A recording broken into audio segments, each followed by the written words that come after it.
So hello everyone, good afternoon. So today we will be discussing or tackling the topic which is all about the PER interactive instructional strategies. But first, when we talk about interactive strategies, what comes to your mind? Anyone? I mean, murag na-discuss siya gamay sa part ni Alexa, na milaw mo. Diba?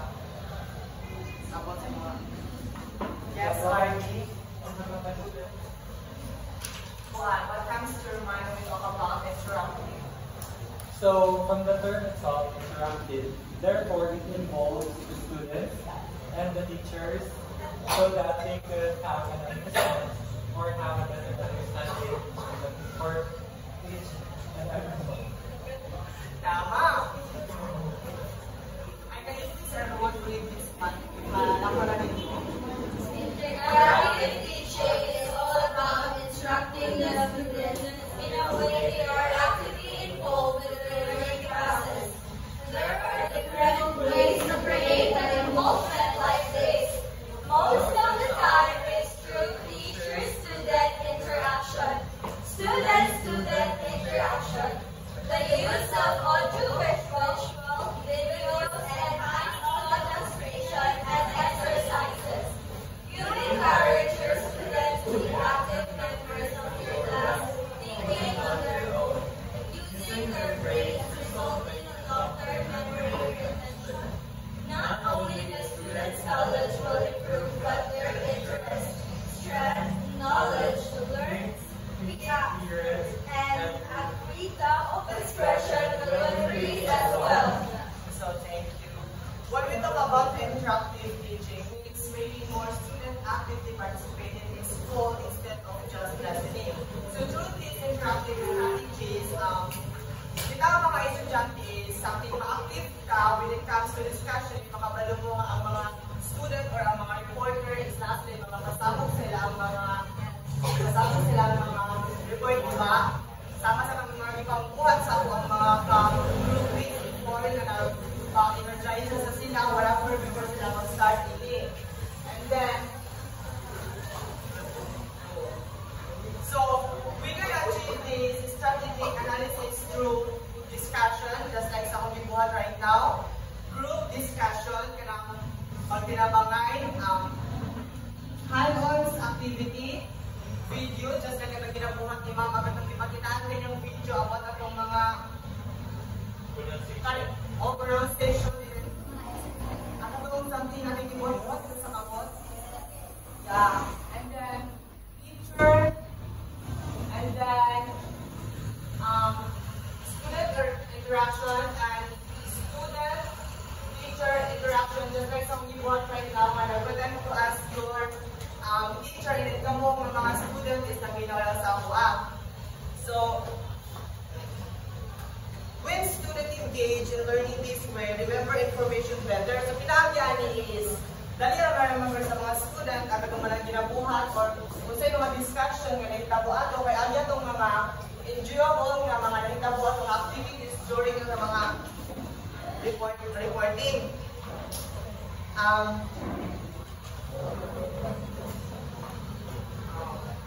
They remember information better just like sa akong giingon. Take independent and improve skills like teamwork. Diba nagkira kaya ito? Nakita mo yung mga groupings for mag-competitive na tanan, especially yung mga lumumong and I rise. Diba? And improve skills as well. So, it also makes learning more interested and enjoyable. So, pinagyan ko ang interactive strategies is mas ma-enjoy or mas ma-excite ka, hindi makabalo na sa gawas nga, kanina reporter karon is na siya something pasabog, hindi na siya yung mga prizes. So, karon ito i-discuss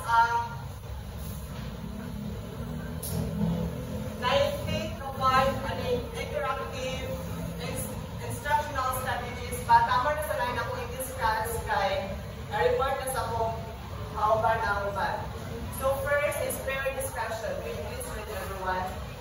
Students work in pairs to solve a problem and share their conclusions. So, from the word pairs, it means matams ka sa tuwang mind na ulit kulang yun ang magkauban na mag-help sa problem na buhatan sa ilaan. So, two work together to solve the problem, answer a question, or discuss a topic. Just like for example, dito sa tuwang sa subject na to sa next ay itong English is, di ba dinitanan nato is individual, na ito nga group, ay nain po nato na uban nga member na go sila kabog mag-help sa isang topic. So, pinagyan to, sila duha, pwede sila maka-gain or mag-share sila knowledge or mag-teamwork sila duha para ma-achieve or ma-discuss na mga topic. And number 2, can you please read? Group study, ideas, and learn. From the word brainstorming, expected na may dili ng pamilya na may tarangini.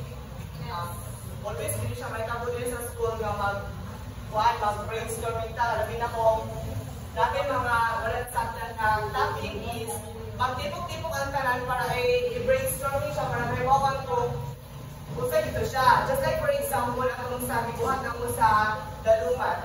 Itagaan mi o kung animang ka ng something,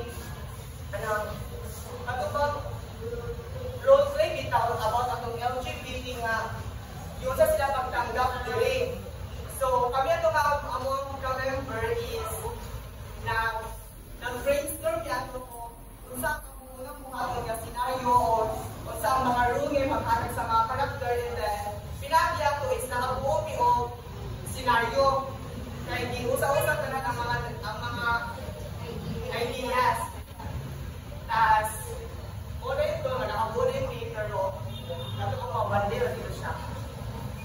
Number 3, Small groups discuss a topic, sharing thoughts and experience. so, a small group discussion topic, share their thoughts and listen to others' opinion. Kaya is, example sa bahay is, ang itong ginabuhat sa ethics yung subject na tinagaan minimum of 10 words, which is ang itong family, financial, freedom, basta 10 to siya tanan, hindi wala ko remember ito sa tanan nila. Ano si ma'am is, importante po dito kung kinsa ang kinaunahan o hindi ang yung priority tama sa number 10. Ayun. Of course, yun ang tanan, di ba dito mag-say kung answer namin yung family first. Ayun. Freedom, health. Pero ako po, knowledge. Pero pinagya ko is wala yung tanan kay yung mga siya own idea. Kaya pwede na rin siya sa inyong pag-explain. Kasi kung yung what is that siya nga, help niya, and then, ako ang family, yun, ako ba is, ako sa pinag-ipamuan, pinagya ko is, kanang ako na bitaw mo na ang mga naminor bitaw mo nag-explain ang mga student natin is makahatag sila ng idea and why ganun kanilang pipili, and then why ay pero ay ganun ka to yung ipili kay ulit ito ka mo to yung preferred. It doesn't mean nga kato yung ipili sa katong mga choices is also dili kay naman tayo naman tayo mga sabi ka nga ang explanation and why ganun ka tayo magpipili mo na pinagay itong ba atong small group discussion, murang makagain ka o mga knowledge o naka mga mahibawaan ganong yun ang to. Number 4. Students write a brief reflection at the end of class. So it's at the end of the lesson, students write a short reflection about what they learned. So sa kanang hapit na class if expected na ang mga student is magsulat na silang mga short reflection or it's either mag-take notes sila about sila nga sabda sa discussion, and then what they found or usan mga nahibawan ng mga bagong word or bagong idea, and also interesting or did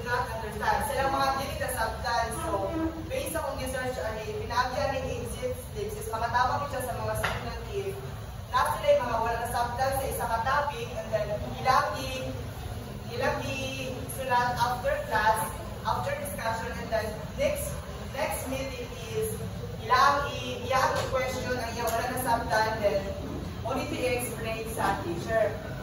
So number 5, means conception. Check. Please read everyone. Students identify correct answer with given false facts. So the teacher gives a false statement, the student must correct that. So example, ako ang inyong teacher right now, and then going to say you is ang fairy is binood, and then of course yung mga student is ay usap mo yung idea about yung opinion ko ang fairy is the answer. O di ba? Matulog mo? Oo, di ba? Di ba? Dili mo magawag mo yun kung na-fairness sa kalibutan kaya dili mo magkita sa tinuod kaya wala mo nakita sa kanong fairy, di ba? So, wala siya sa number 5. And then, sa number 6 is circle the question. Can you please read?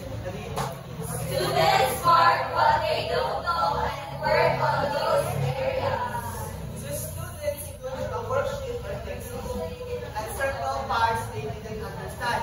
We do same rin siya sa English dictionary. Ganun na situation is, ang isang student is nagbasa siya og mga libro and then iyang isirkela ng iyang wala nang hibawan, then pinagi ato is makita niya ang answer kay through sa iyang iyang curiosity then pinagi niya ang curiosity is makabalo siya sa answer ng iyang isirkela ng word kaya wala siya nakasabot anak kay makita man siya way o mamaagi na masabdan ko niya na word or na what kato nga yan wala niyang sabdan. And then number 7, can you please ask the winner? Ask the winner. Students who get correct answer help others understand. Students who answer correctly help others understand the solution. Just like for example sa gibuhat ni Hana, si Hana ba ito? Patong sa siya ang nakakuha sa math and then wala ka nakagets na na. Diba? Ang mga niya, kalisok niya sa front home. Yes. Ito ba Hana? Yes.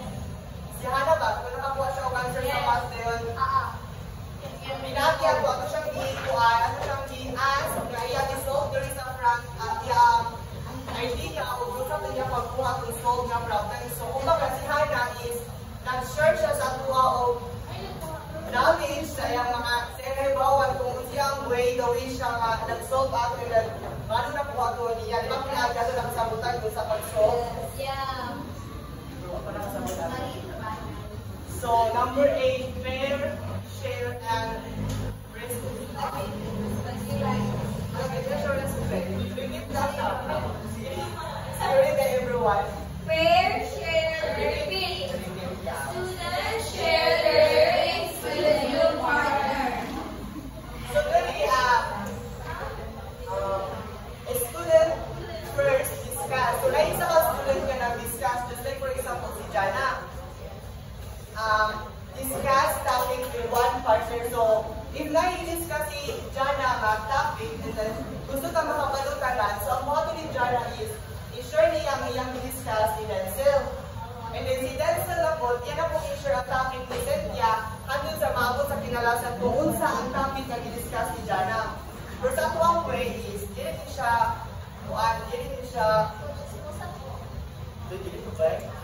Dili siya, talagang pasang-pasa sa discussion, di ba? Kaya, example, baka na-answer si Jana sa number 1B. Pagpasang-pasa kung answer na natin, makapagpapaya si Denzel, and si Denzel, makapagpapaya niya si Cynthia. So, hinanap ko ang way. Pero dili sa ako, an example lang ko is, about sa yung i-discuss, kung unsa yung i-discuss, dahil na hibawa na rin sa kanan. Pero ako ang magabihan na answer. And the last one is number 9. Can you please repeat? Teacher and student. One student teaches while the other cross-checks and adds missing points. So teacher and student. One student acts as a teacher, just like for example, some people right now na pretend to as a teacher ninyo, and then kamu nga student is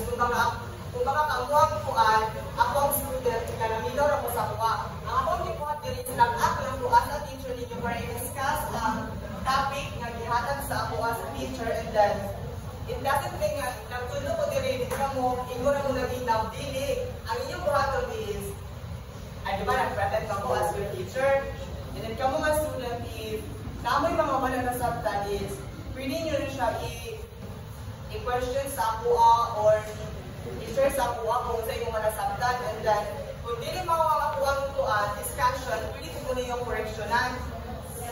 Tapos, kung namoy another idea or another dito nga, walang idea nga, namuna-unaan sa inyo ang mga madugang sa one topic is pwede nyo siya i-share sa kuha para dugangan akong discussion.